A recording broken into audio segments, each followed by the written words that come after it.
तरक्की कर सकता है। कहते हैं पुरुष की तरक्की में, पुरुष की उन्नति में उसकी स्त्री का हाथ होता है। यदि स्त्री तुम्हारे अनुसार चल रही है, तुम्हारी आज्ञा का पालन कर रही है और तुम्हारा ख्याल रखती है, बड़ी अच्छी है, तो ऐसी स्त्री को पाकर कोई भी पुरुष तरक्की करता है। पर यदि पत्नी लड़ने झगड़ने वाली होती है ना, तो आपका मन काम धाम में लगेगा नहीं, पत्नी में ही लगा रहेगा। आपकी जो तरक्की है, जो आपका विकास है, जो आपकी ग्रोथ है, वो रुक जाएगी, पत्नी में ही समेट चला जाएगा।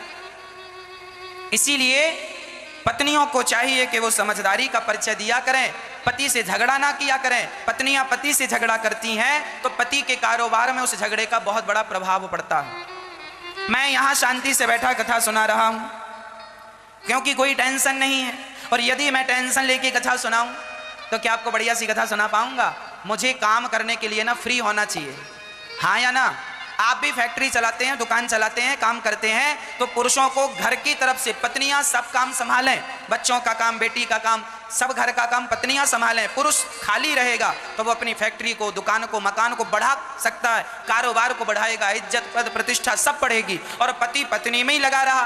अब पत्नी छोटी सी बात पर नाराज होकर मायके चली गई, केस कर दिया, तो अब पति व्यापार संभाले कि पत्नी का केस संभाले? ऐसे पति का तो खत्म, सारा कल्चर, सारा कैरियर खत्म इसका। अभी अपने जीवन में कुछ नहीं कर पाएगा। जो समय इसकी ग्रोथ की थी उसी समय में ये कोर्ट कचहरी जा रहा है, पत्नी से लड़ाई झगड़ा चल रहा है। समय है तुम्हारे बनने और बिगड़ने का, उस समय में बन जाओ या बिगड़ जाओ।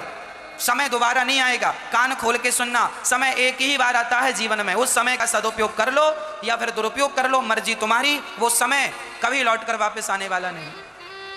इसीलिए वही पत्नियां अच्छी हैं जो बात बात पे झगड़ा ना करें, छोटी छोटी बातों का बदंकड़ ना बनाएं, राई का पहाड़ ना बनाएं, समझदारी से अपनी जीवन शैली को जिए। पति काम धाम करता है, जरा टेंशन में रहता है, हाँ कुछ बोल दे। अब पति ने बोल दिया, अब पत्नी बोली कैसे हो, बड़े लेट हो गए, आज कहाँ चले गए थे बिना बताए? बोल दिया गुस्से, चुप रहा कर, दिन भर बोलती रहती है, हाँ दिन भर मुंह चलाती रहती है। जरा डांट दिया पति ने पत्नी को, अब पत्नी मुंह फुलाए बैठी है। हाँ क्यों मुंह फुलाई है? पति ने डांट दिया। ओ मम्मी मम्मी, आज पति हमारे इन्होंने डांटा यार। अच्छा दामाद जी ने डांटा, बात कराओ जरा। हाँ क्यों दामाद जी, आपने हमारी बेटी को डांटा? इतना सारा दहेज लिया था आपने और डांट रहे हो? अच्छा अब देखो, एक तो बेचारा गर्म था, काम धाम कुछ बिगड़ गया, मूड ऑफ था, और तुमने और मुंह फुला के बैठ गई। और माँ और कुछ कह रही है, अब वो और डबल हो गया। जा बड़ा माँ माँ करती, जा माँ के घर, निकल जा घर से, दोबारा मुंह नहीं दिखाना, शक्ल नहीं दिखाना, जा।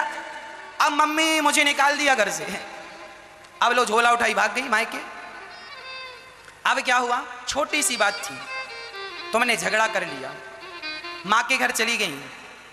अब ये आदमी जो है, अब ये आदमी कुछ कहता नहीं है,